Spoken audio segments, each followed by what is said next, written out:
Hello, I'm Elisa Hines on assignment. Rob McClendon will be back next week. Today we're with the Oklahoma Agricultural Leadership Program. It's a program designed to develop potential leaders in agriculture. It's an 18-month program culminating with an international trip to show how agriculture is done outside the U.S. This year's trip was to Scotland and Ireland. Our first stop is Scotland. From historic castles to its rugged landscapes, Scotland is a small country, but with big character. A people proud of their heritage that spans thousands of years. Did you go to the dungeons? With a landmass of just over 30,000 square miles, Scotland is not even half the size of Oklahoma, but its population is about 1/3 bigger. And while sheep still outnumber people in the Scottish Highlands, agriculture here faces many of the same challenges as it does in the Sooner State. Fewer and fewer people actually appreciate where their food comes from. And that's exactly the same here. Stephen Hutt is with the Royal Highland and Agricultural Society of Scotland and says even in a country with such a strong agricultural legacy, there's still a disconnect between the people and the food they eat. I mean, I think the standard one is, where does milk come from? Well, it comes from the supermarket, or it gets delivered. And it's the link between that and an animal, and how that animal is fed and maintained over winter, for example, is not understood. Which is why young farmers like Sally Wilson spend as much time trying to educate as they do farming. We're reconnecting our farmers with our consumers and vice versa. So for me, that is a massive part of it, and we're re-educating people about where their food comes from. You know, there will not be a single one of our members that when you ask them where does milk come from, none of them will say it comes from a shelf in Tesco's. Unlike in the U.S., livestock in Scotland are fed using very little grain because it has to be imported, and that can be expensive.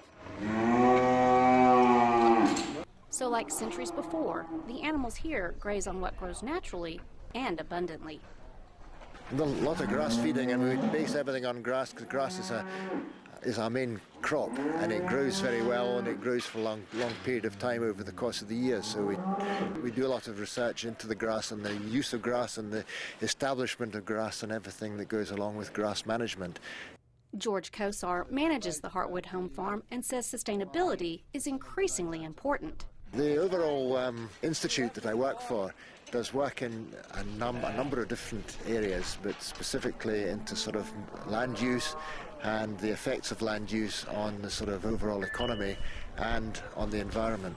One of the experiments we did was to work out, you know, sort of sustainable farming for grassland farming, and we worked out we could, on 3.3 hectares, we could keep 5 cows and calves, and that was enough to keep them for the whole year. Monty Thornborough is a member of the Oklahoma Agricultural Leadership Program and says farming is a little different here. Well, it's vastly different in agriculture because of the moisture, basically. You know, and they get moisture all the time, and they have to almost manage to around the moisture. You know, we try to manage for moisture. But just like Oklahoma, agriculture continues to play a key role in the Scottish economy. Julian Pace is Director of Rural Operations at Scottish Enterprise. They're really important. Scotland is an exporting nation. It's a country of 5 million people, so exports are really important both for employment and for its economic prosperity. And the US is the #1 destination for Scottish exports. Top exports would be food and drink, followed by chemicals. But according to Stephen Hutt, it's a market that can be rather fragile. The export market is very important for Scottish agriculture, and we were really very hurt when the foot and mouth outbreak, and of course BSE as well, which meant that a lot of our beef exports were halted virtually overnight. Foot and mouth disease is a highly infectious viral disease that can be deadly to cloven-hoofed animals like sheep and cattle. And while it isn't deadly to man, it can kill a farm economy. In 2001, the UK had an outbreak of foot and mouth disease that resulted in over 10 million sheep and cattle being slaughtered. The price? Approximately $16 billion. And in Scotland alone, the cost was estimated at $367 million just to agriculture. But it also affected tourism with the cost of almost $400 million.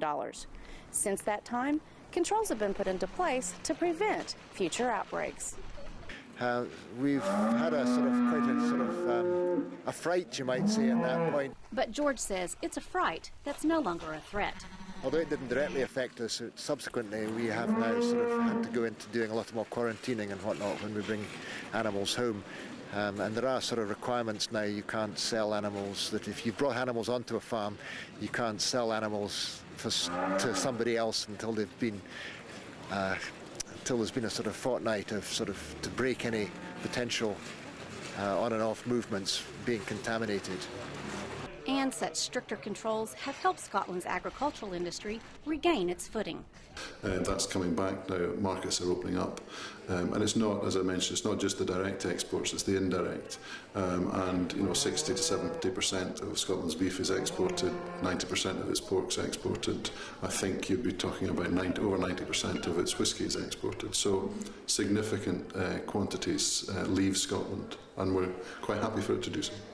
And while Scotland's agricultural legacy is a long one, today the country reaps as much from those who visit this land as those who work it. John Pickin is the Vice President of the National Farmers Union of Scotland. The actual tourism industry is worth about $4 billion, I think, to Scotland, and it could be worth about $2 billion in agri-tourism alone, where if you counted out the potential just on accommodation and not even food sales, but just the sort of turnover of food, the profit margin from food, I think there's every bit to go for there, and it's something that we're only beginning now to explore. Margot McMurdo is a tour guide and is very proud to introduce people to the area and the local history. And it affects everybody, the guest houses, the hotels, bed and breakfast, the shops, the whisky distilleries, all rely on tourism. All in a country that uses its natural resources, whether it's on the farm or on a bus tour.